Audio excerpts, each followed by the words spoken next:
the truth about the people around you. There's something we don't talk about enough in this country. How the people you surround yourself with can determine the kind of future you'll have. Not because they are demons, not because they are evil, not because they wish you harm, but because your environment shapes your destiny, even when you don't notice. In Nigeria, friendships are not light. Your circle isn't just vibes. Your circle becomes your compass, silently, gradually, day by day. And most people don't realize they're stuck, not because of lack of opportunities, not because of lack of talent, not because God has not blessed them, but because they are surrounded by people who are comfortable with smallness. Let's be honest. We grow up with a culture that values loyalty more than growth. We hold on to childhood friendships that expired 10 years ago. We keep people close because we've known each other for long. We tolerate bad influence because that's how he is. We keep stagnant friends because she supported me once. We maintain draining connections because I don't want to be proud. But hear this truth clearly. Not everyone who started your story is meant to stay till the end. And not everyone who loves you is capable of going where you're going. Some of the people in your life right now are tied to your past, not your destiny. Some exist only to teach you lessons. Some were meant to walk with you for a season. Some were meant to support you emotionally, but not spiritually. Some were meant to grow with you only to a certain level. Some were meant to appear in your life for a chapter, not the whole book. But because you refuse to turn the page, because you refuse to release expired relationships, because you're scared of being lonely, you're holding on to people God has already removed his hand from. There is a reason your spirit feels uncomfortable around certain people. There is a reason your energy sinks when you talk to them. There is a reason your ideas die when you share them with them. There is a reason your confidence shakes around certain friends. Your destiny is reacting to a wrong environment. Let's talk about something Nigerians understand too well: the culture of managing people. We manage toxicity. We manage laziness. We manage envy. We manage mediocrity. We manage disrespect. We manage people who drain us mentally and emotionally. We manage friends who consistently pull us backwards. We manage connections that are silently killing our progress. We manage vibes that are eating our motivation from the inside. And it feels normal because everyone around you is doing the same. But here's the bitter pill. You cannot soar with a circle that is comfortable crawling. You cannot think big when everyone around you is thinking small. You cannot evolve when everyone around you is stagnant. You cannot grow when everyone around you fears change. You cannot be disciplined when your closest friends celebrate shortcuts. You cannot dream boldly when your circle treats ambition like madness. You cannot build wealth when your friends are satisfied with surviving. You cannot expand your vision when you're surrounded by people whose only goal is to just day manage. Let's break this down properly. In Nigeria, people don't always tell you directly that they are limiting you. They do it subtly, quietly, in ways you may not immediately recognize. Here's how your circle may be quietly shrinking your future. They mock your dreams because it threatens their comfort zone. You say you want to start a business, they laugh. You say you want to move to a new city, they discourage you. You say you want to learn a high-income skill, they call it too stressful. You say you want to improve yourself, they say, Calm down, life is not that serious. It's not because your dream is foolish. It's because your growth exposes their stagnation. And instead of rising with you, they prefer pulling you back down to where they feel safe. They are too content with surviving. If your closest friends don't challenge your thinking, don't challenge your habits, don't challenge your excuses, don't challenge your mindset, you will remain exactly where you are. You need at least one person in your circle who makes you uncomfortable with mediocrity. Some of your friends are comfortable with bare minimum, and their comfort is quietly infecting you. You are the most comfortable, you are the most focused person in your circle. This one is dangerous. If you are the most ambitious, the most driven, the most disciplined, the most visionary, then you have no one pulling you upwards. You are the ceiling. And the ceiling can't climb above itself. They constantly distract you. Every day is cruise. Every plan is vibes. Every free moment becomes gist. Every pain becomes alcohol. Every stress becomes, let's go out to forget. A destiny that requires focus cannot survive a circle that worships distraction. They only call you when they need something. These people drain your time, your money, your energy, your mental peace. They don't check on your growth. They don't ask about your dreams. They don't support your direction. They only care about what you can give. That kind of circle does not help you rise. They feed on you. They don't grow, and they don't let you grow.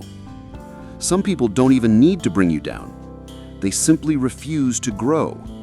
And because you love them, you slow down to match their pace. You reduce your speed so you don't leave them behind. But hear this clearly.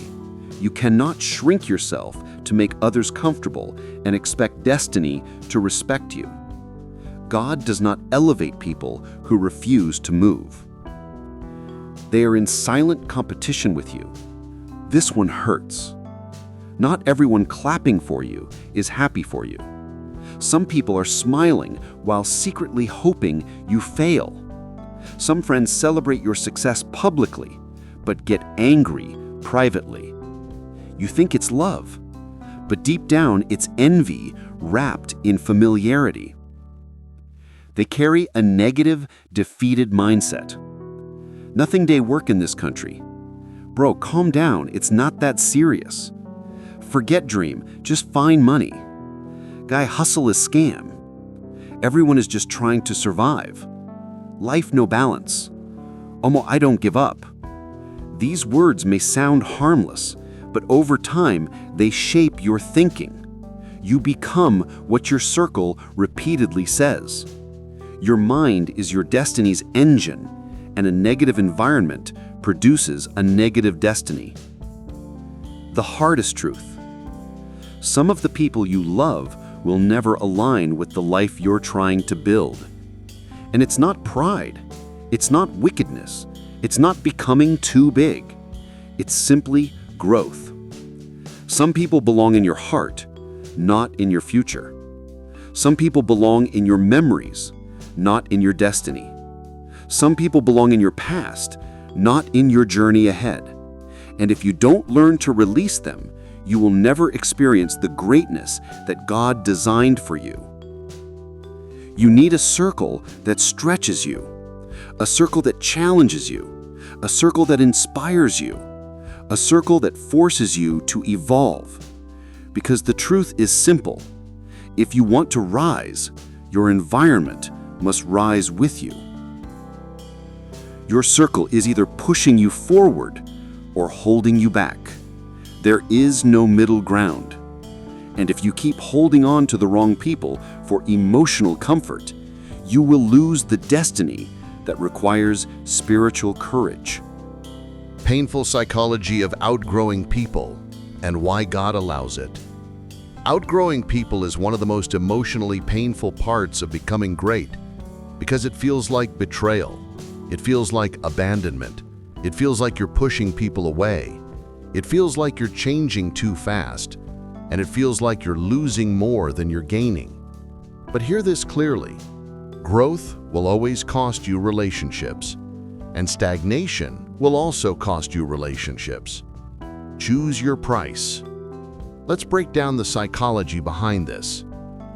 The moment you start growing, people feel exposed. When you start taking life seriously, when you start tightening your habits, when you start thinking about the future, when you start seeking discipline, people around you feel uncomfortable. Not because you're doing something wrong, but because your growth reminds them of everything they're avoiding. It exposes their procrastination, their stagnation, their lack of vision, their laziness, their excuses. People rarely hate your progress. They hate how your progress makes them feel about themselves. Number 2, God removes people before He expands you. There is a reason why isolation comes before elevation. It's spiritual law. It's destiny protocol. Before God gives you bigger opportunities, bigger platforms, bigger responsibilities, bigger blessings, bigger breakthroughs, He reduces your circle, not to punish you, but to protect you. Some people cannot handle the weight of the blessing coming your way. Some will sabotage it. Some will misuse it. Some will envy it. Some will drain it. Some will corrupt it. Some will compete with you inside it. So God removes them before the blessing arrives, because if they stay, they will destroy what you've been praying for. This is why many Nigerians say, "My life started making sense after certain people left." It's not coincidence, it's alignment. Not everyone is equipped for the season you're entering. Some friends were perfect for who you used to be, your playful version, your undisciplined version, your average version, your confused version. But destiny is calling you into a higher season, and the people who fit your old life may not be capable of surviving your new one. Because when God shifts your level, your environment must shift too. You cannot drag old energies into new chapters. Number 4, when you rise, some people feel threatened, even if they love you. This one is uncomfortable but true. Some friends love you deeply, but your growth activates insecurity, comparison, jealousy, silent competition, resentment. And they don't even mean to feel that way. It's human psychology. But that emotional shift will affect your destiny. It will affect how they treat you. It will affect how they support you. It will affect what they pray for concerning you. It will affect the energy they bring into your life. Some people love you, but they are not mentally strong enough to watch you fly without feeling small. Those people cannot go with you. Number 5, you grow faster when you're not constantly managing people. Growth requires focus, clarity, energy, mental stability, spiritual sensitivity, discipline. But some friendships require emotional babysitting, endless explanations, tiptoeing around insecurities, constantly reassuring someone, dealing with drama, avoiding confrontation, overcompensating for their laziness. All these things drain the energy you need to build your future. If you keep emotionally managing people, you won't have the strength to manage destiny. Number 6, outgrowing people doesn't mean you became proud. It means you became purposeful. This is where many Nigerians struggle. We attach too much guilt to moving on. You're scared of looking proud. You're scared of disappointing people. You're scared of losing support. You're scared of being misunderstood. But hear this clearly. You cannot fulfill destiny if you care more about being liked than being aligned.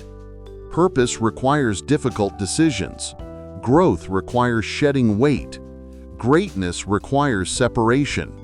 The people who misunderstand you now will understand later, or they won't, and that's okay. Number 7, you attract better people when you release the wrong ones. Life hates vacuum. Nature hates vacuum. Destiny hates vacuum.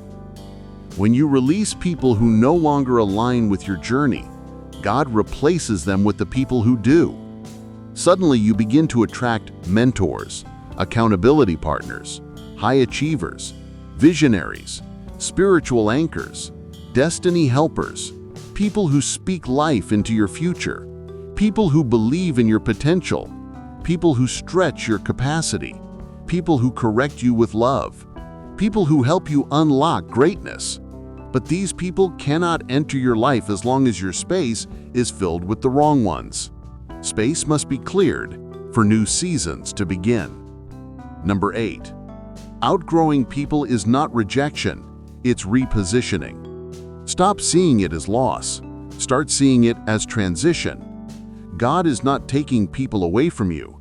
He is taking you beyond where they can follow. If an eagle spends too much time with chickens, it will forget it can fly. You are entering a season where you can't afford to shrink. You can't afford to stay small. You can't afford to be surrounded by people who don't dream. Your destiny is too heavy. Your assignment is too real. Your calling is too strong to be wasted in the wrong environment.